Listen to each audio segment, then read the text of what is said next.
C'est encore nous. Si vous n'avez pas encore d'idées, venez piocher dans le panier. On a plein de choses à vous représenter. À bientôt.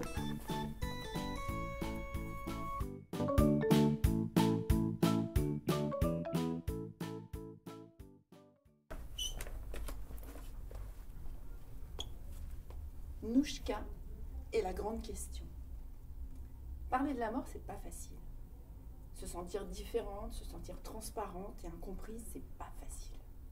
Nouchka, c'est une petite fille en qui a poussé une très grande question encombrante. Qu'est-ce qu'il y a au-delà de nous? C'est quoi la mort? C'est quoi de vivre?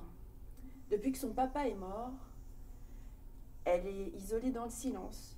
Et le silence l'isole des autres. Heureusement, elle rencontre une sorte de fée, Zia, qui va l'aider à parler et à sortir de son silence. Alors ce conte est mis en musique, écrit par une artiste qu'on connaît bien, nous, Serena Fissot. Je vous conseille d'écouter ce conte, effectivement, musical, et surtout de vous précipiter pour découvrir ses autres créations. D'une île à l'autre, L'échappée belle et So Quiet. Bonne écoute.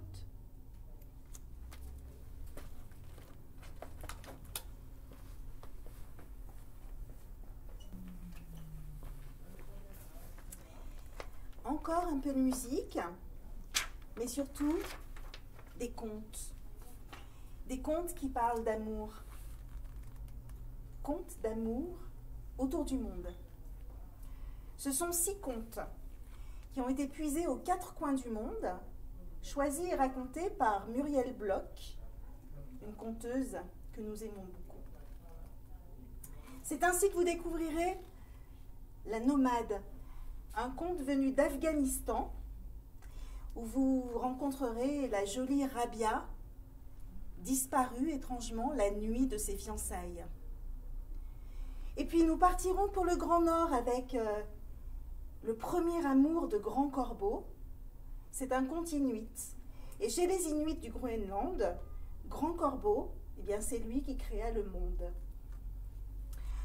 Enfin, nous partirons pour les steppes de Mongolie, pour l'histoire du petit chameau blanc.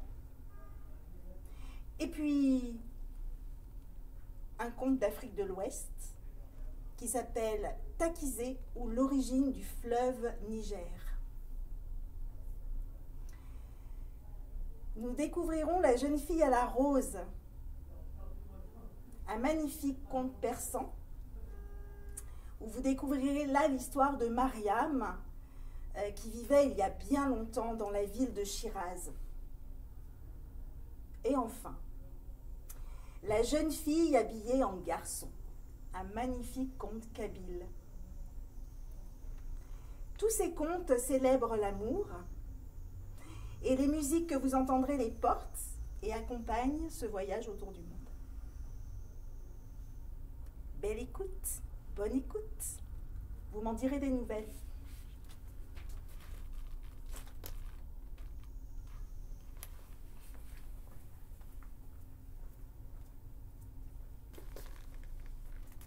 Il y a beaucoup de choses, hein. Pour quelques grammes d'or, un excellent roman policier écrit par Claudine Aubrun.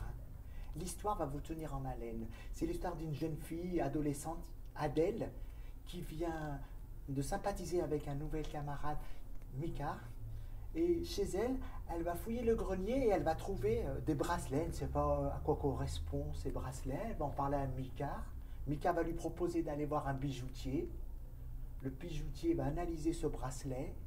Et quelques jours après, il va lui remettre une sacrée somme d'argent. Elle est ravie, elle est contente. Elle voudra en parler à son père, mais son père, malheureusement, a des problèmes au travail. Son entreprise prépare un plan de licenciement.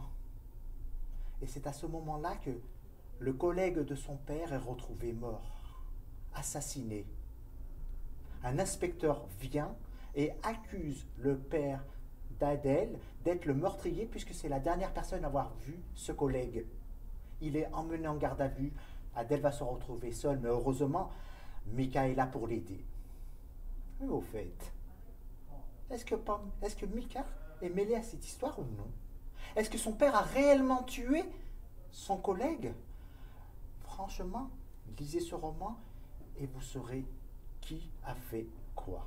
C'est un thriller à la Colombo. C'est un excellent roman. Moi, je vous le recommande. Vous allez vous régaler. Bonne lecture.